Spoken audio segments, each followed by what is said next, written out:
주주가 4명이다 그러면 4억씩 매년 증여하면 증여세 없이 주식을 증여해 줄 수 있습니다. 법인에. 그래서 주식 가치 상승을 고려했을 때 지금 미리 증여를 해주면 상속세 감소도 할 수 있고요. 또 이걸 통해서 초과 배당을 하게 되면 이익금도 해소할 수 있다. 그러니까 주주가 증여세 없는 범위 내에서 증여도 가능하고요. 그때는 좀 소액 금액을 가겠죠. 주주 구성에 따라서 주주가 2명 2억이 될 거고요. 주주가 4명이다 그러면 4억, 주주가 5명이다 그러면 5억까지 매년 증여세 없이 법인세만 일부 납세를 하고 넘겨줄 수 있다.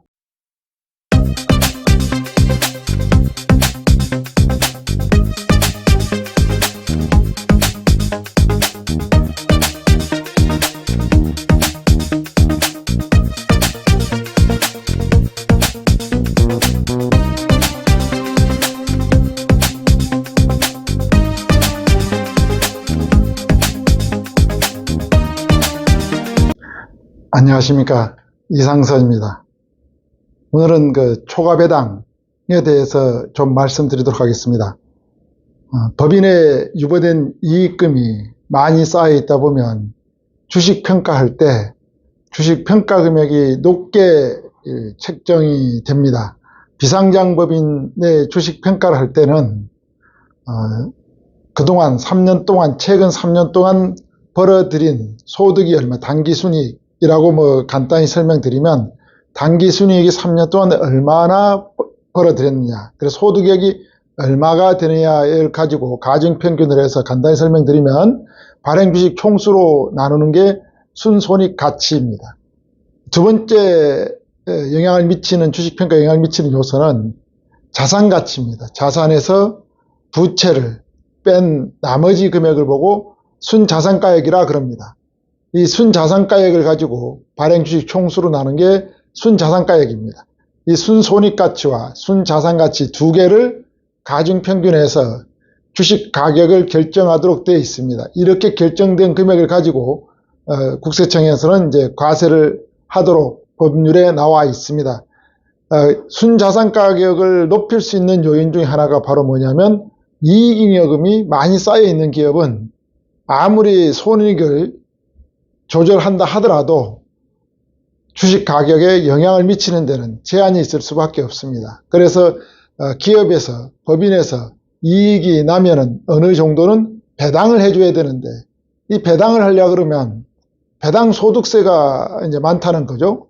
배당 소득세 최고세율, 다른 소득세 합산하니까 최고세율로 내고 또 건강보험료까지 합산되고 금융종합소득세 가세돼서, 이러다 보니까 배당을 하면 너무 많은 세금이 나가기 때문에 대표님들이 배당도 못하고 현실적으로 그냥 쌓아두고 있습니다. 유보시켜 놓은 자금들인 거죠. 이게 미처분 이익잉여금입니다.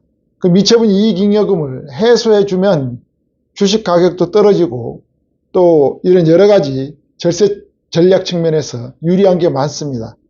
이렇게 배당을 해야 된다는 건 알겠는데 이 소득세와 이런 금융종합소득세 가세 때문에 배당을 할 수가 없다는 거죠. 이걸 이제 자녀법인을 통해서 배당을 할 수 있도록 출구 전략을 열어주면 대표님은 배당을 받지 않고 자녀법인에서 배당을 받아서 법인세로 납세해주면 됩니다. 이때 이제 자녀법인이 주주로 구성되어 있지 않습니까? 자녀, 손자녀가 주주로 구성되어 있는데 손자녀에게 증여의제로 봐서 증여세가 과세될 수가 있습니다. 근데 증여세가 과세되지 않도록 구조를 잘 짜서 법인에, 대표님 법인에 배당금을 자녀법인으로 초과배당을 해주게 되면 증여세 없이 배당금을 가지고 나갈 수가 있습니다. 그 이야기를 할 거고요. 두 번째로는 대표님이 가지고 있는 주식, 유가증권들이 있습니다. 비상장법인 주식도 유가증권입니다. 이런 주식을 자녀 법인, 자녀가 주주로 있는 법인에게 증여를 해줬을 때 그 증여해 준 그 자산 수증 이익이 생긴 겁니다. 법인에. 법인에서는 법인세를 내고 각 주주, 손자녀가 주주로 되어 있으니까 각 주주들이 증여세를 또 내야 됩니다. 그 특정 법인과 거래를 통한 증여의제라고 이야기를 하죠. 그런데 이 주주들이 증여세가 나오지 않도록 설계를 잘 해서 주식을 증여해 주게 되면 주주들이, 주주인 손자녀들이 증여세 없이 주식, 유가증권도 증여가 가능합니다. 그러한 이야기에 대해서 오늘 말씀드리도록 하겠습니다.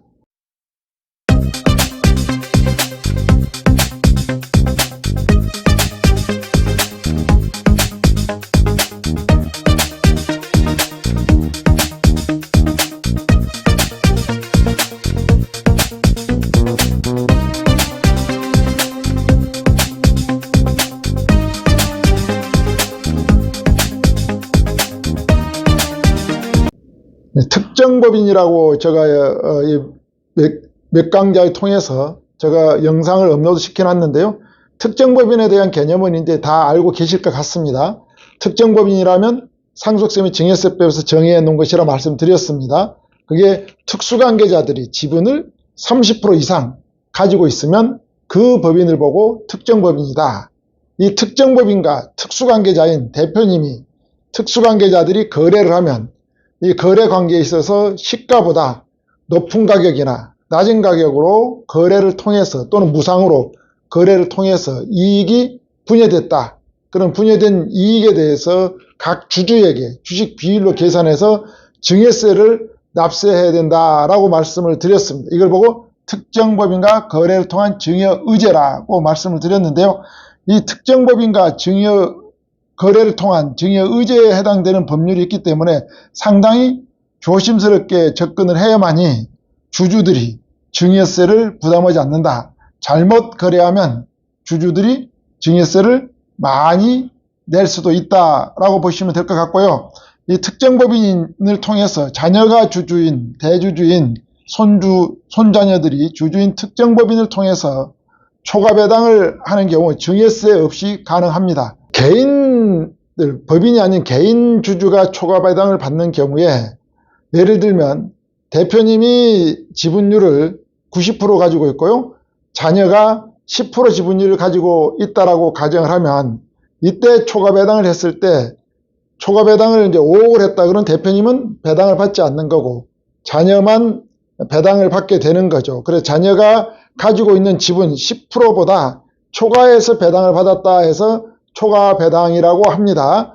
이 자기 지분율보다 많은 원래 5억을 배당하면 10% 해당되는 금액은 5천만 원만 배당을 받았어야 되는 자녀 입장에서는 4억 5천은 대표님이 배당을 가져갔어야 되는데 대표님 4억 5천 몫을 포기를 하고 자녀에게 다 5억 전체를 배당을 해줬을 경우에 이걸 보고 차등되게 배당을 해줬다. 그래서 초과배당이라고 그럽니다. 원래 균등하게 배당을 해야 되면 4억 5천 대표님이 가져가시고 자녀가 5천을 가져가는 게 균등배당인데 이 균등배당을 하지 않고 자녀에게 자금을 좀 많이 만들어줘야 되고 이런 필요성이 있습니다. 나중에 세금도 좀 내야 되고 자녀 쪽에 자금을 좀 많이 만들어줬으면 좋겠는데 이러한 방법을 하나 검토했던 게 초과배당이었던 거예요. 초과배당에 대한 세금이 어떻게 나오냐면 과거에는 증여세와 일종의 증여죠. 대표님이 4억 5천을 받아야 될 걸 자녀가 4억 5천을 가져갔으니까 4억 5천만큼 증여를 해준 거나 다름없습니다. 여기에 대해서 증여세를 내야 되고요. 또 자녀는 5억이라는 배당 소득세가 발생됐어요. 그래서 5억에 대한 소득세도 내야 되고 이 증여세와 소득세를 두 개 다 납세를 해야 됩니다. 근데 세법이 개정되기 과거에는 증여세와 소득세 중에 높은 것 하나만 납세를 해왔습니다. 그리고 초과배당 전략을 개인일 때도 효과적으로 활용을 할 수 있는 전략 중에 하나였는데요. 이제는 세법이 개정돼서 증여세도 내고 소득세도 내야 되니까 별 실익이 없는 겁니다. 그래서 개인 주주에게 배당을 했을 경우에는 초과배당을 했을 경우에는 실익이 거의 없다라고 보시면 될 것 같습니다. 그런데 만일에 이제 개인 주주인 자녀가 초과배당을 받는 게 아니라 특정 법인, 자녀 법인이 초과배당을 받는 경우를 말씀드려 보겠습니다. 부모, 대표님이 지분이 90% 있고요. 자녀 법인이 지분을 10%를 가질 수 있는 자녀 법인을 설립했다라고 가정을 하면은요, 이 자녀 법인 10%를 가지고 있는 자녀법인에서 5억을 초과 배당을 가져갈 수가 있어요. 이때 원래는 대표님이 90% 지분을 갖고 있으니까 4억 5천을 가져가야 되고 자녀법인에는 10%에는 5천만 원만 가져가야만이 균등하게 가져가는 거죠. 그런데 대표님 4억 5천을 포기를 했습니다. 4억 5천을 포기를 하고 자녀법인에게 5억을 전체 줬기 때문에 일종의 자녀법인에 대표님 4억 5천을 증여해 준 거나 다름없습니다. 그럼 이때는 이제 특정 법인과 거래를 통한 증여 의제가 발동이 되는 거죠. 이러한 경우에 각 주주에게 분여된 이익이 얼마인지를 검토를 해서 1억 원이 초과되는 경우에만 증여세를 과세하는데 1억 원 미만인 경우에는 증여세를 과세하지 않습니다. 이런 경우에는 특정 법인인 자녀 법인이 초과 배당을 받았을 경우에는 법인세를 당연히 내야 되겠죠. 5억에 대해서 소득이 발생됐으니까 법인세 내는 건 당연하고요. 또 증여세, 주주에 분여된 증여세도 내야 되는데요. 이 소득세보다 상대적으로 낮은 법인세도 나고 법인세율로 납세를 하고요. 증여이익이 1억 미만인 주주에게는 증여세 과세되지 않습니다.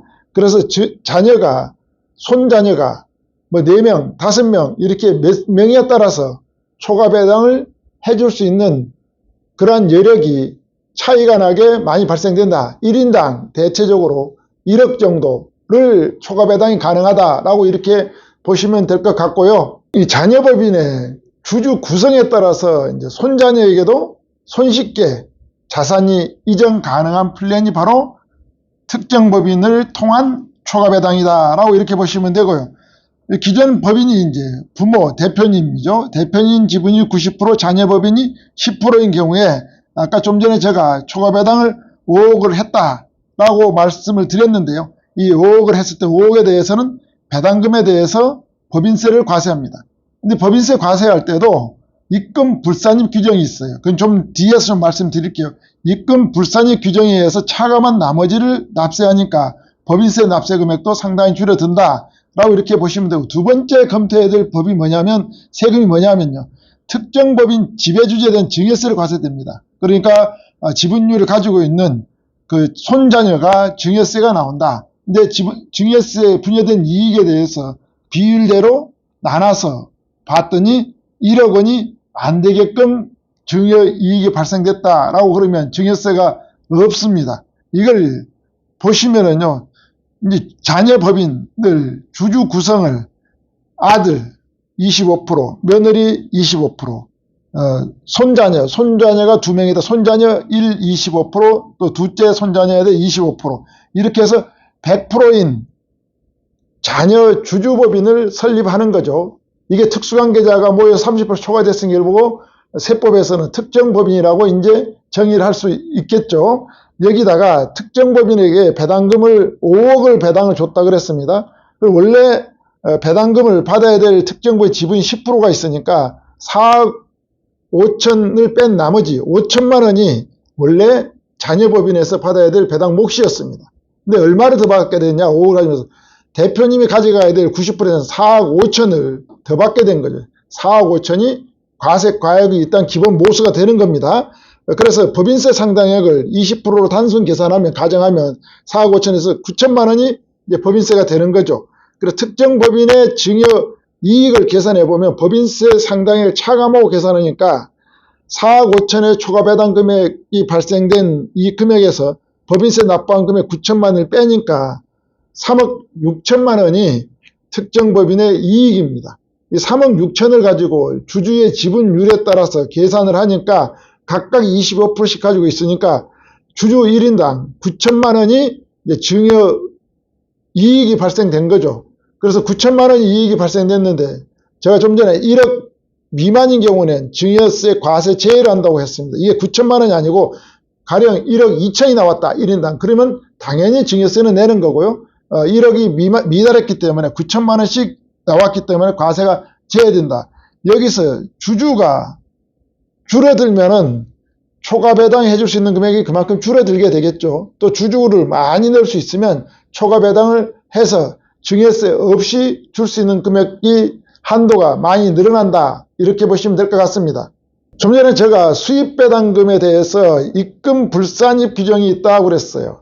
이제 법인이 배당을 받게 되면은 입금 불산식, 쉽게 말하면 공개해주는 금액이 있습니다. 그게 어떻게 했냐면 지분율이 얼마를 갖고 있냐, 출자법인에 대한 비율이죠. 그러니까 대표님 모법인에 대해서 자녀법인이 지분율을 몇 프로 갖고 있냐에 따라서 공개해주는 율이 달라진다는 의미입니다.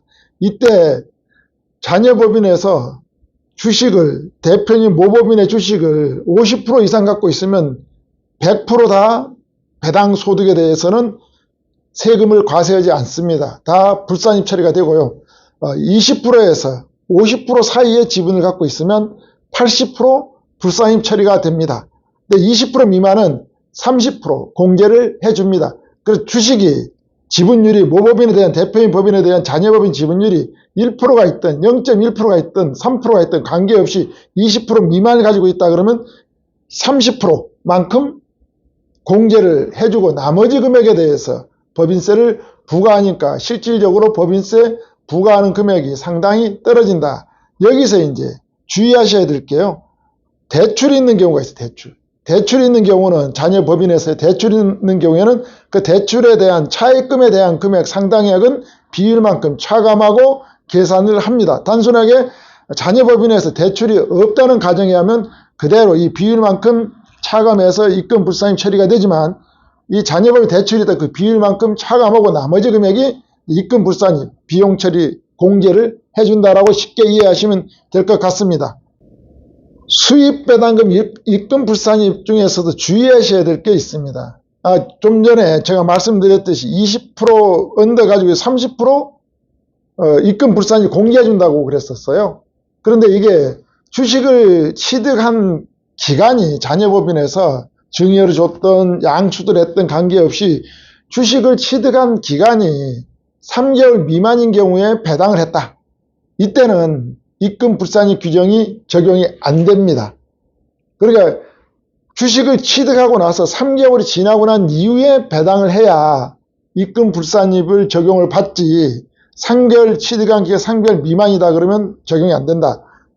부모법인, 모법인의 주식을 자녀법인에서 취득한 기간을 증여를 했던 양수에 취득한 기간이 3개월 된 이후에 배당을 진행을 해야 된다라고 이렇게 보시면 될 것 같습니다.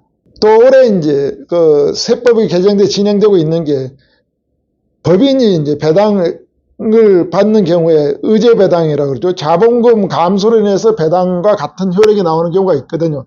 이때도 당초에 취득한 가액을 초과하는 취득가액을 초과하는 배당금을 발생되면 이 부분도 입금 불산입에서 제외하고 있다라고 이렇게 보시면 될 것 같습니다.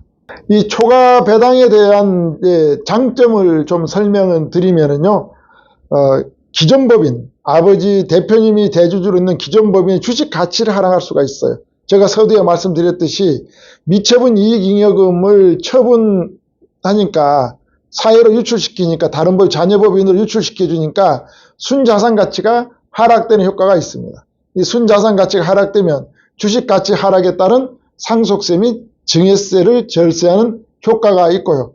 두 번째로는 이제 낮은 저비용으로 자산을 이전할 수 있다.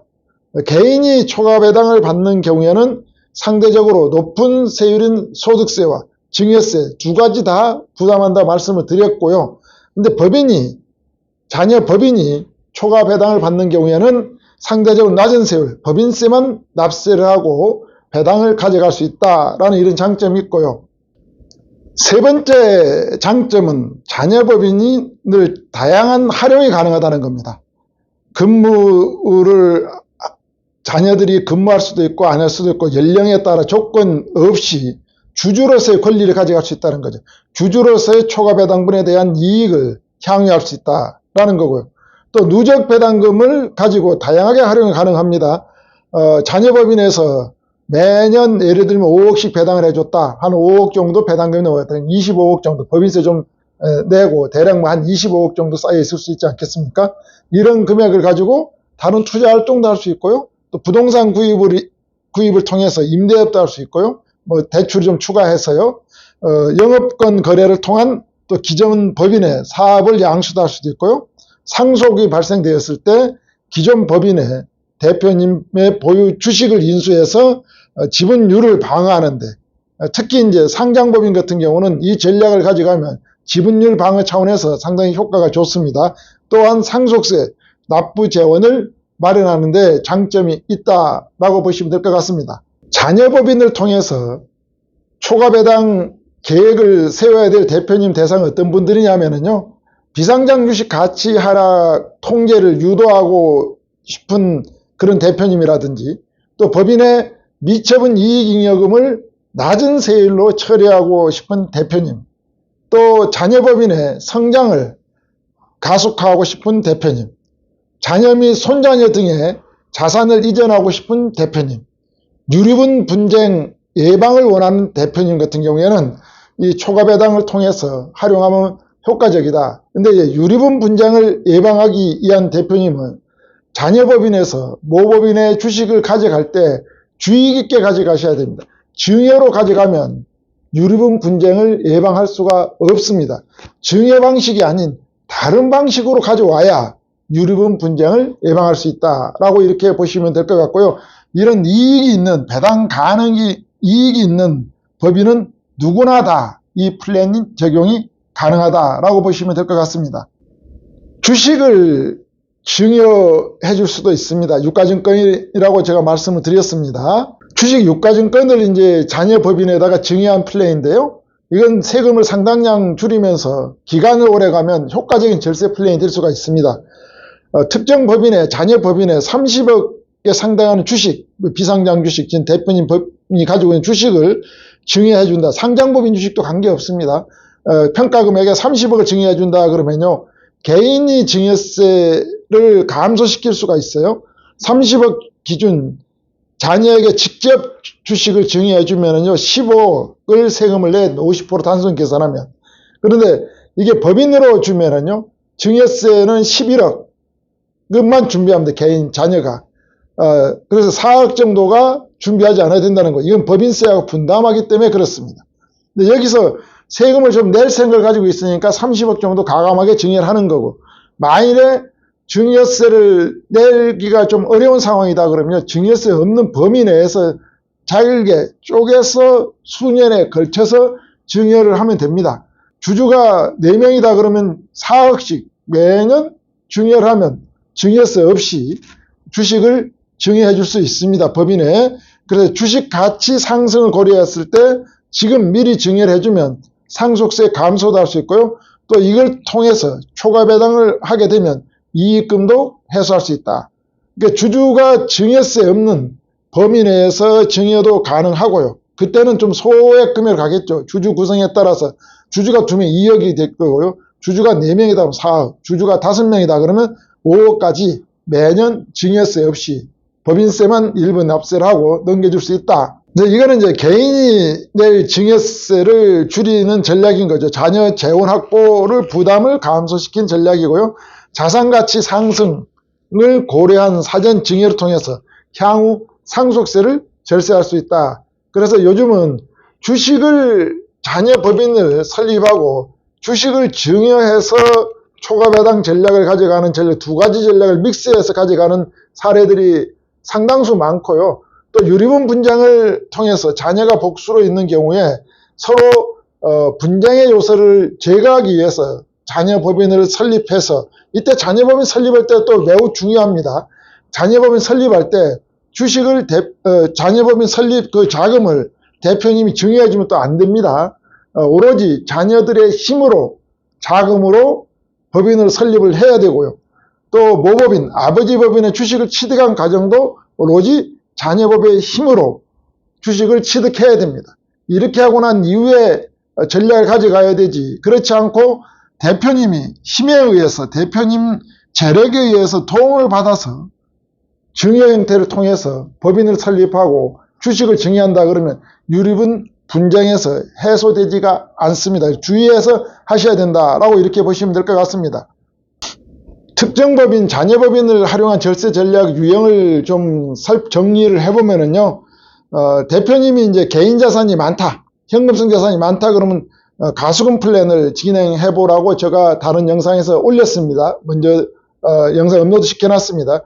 또 개인 명의 부동산이 있다, 이때는 개인 부동산을 특정 법인, 자녀법인에 증여하면 효과적이다라는 내용도 말씀을 드렸고요. 또 기존 법인이 주식 가치를 낮추고 싶고 손자녀에게 자산을 주고 싶다. 이런 경우에는 또 초과배당 플랜을 진행하면 되고요. 또 자녀에게 가압승계를 하고 싶거나 또 자녀가 사업을 하고 싶거나 또는 하고 싶다라고 의사표시가 있다 그러면요. 개인 부동산 증여 플랜이라든지 가수금 플랜, 초과배당 플랜을 종합적으로 믹스해서 하면 효과가 극대화된다라고 이렇게 보시면 될 것 같습니다. 이러한 이제 자녀법인을 통해서 부를 이전시키는 전략은 여러 가지 법률적인 게 적용되는 게 많습니다. 상속세 및 증여세법도 검토를 해야 되고요. 또 법인 설립 과정에서 상법 절차도 잘 검토를 해야 되고요. 또 소득세법, 법인세법을 다양한 시각에서 검토를 잘 하시고 난 이후에 전문가와 잘 하셔야 추후에 과세관청으로부터 또는 다른 행정기관으로부터 소명을 요구했을 때 잘 소명을 할 수 있지.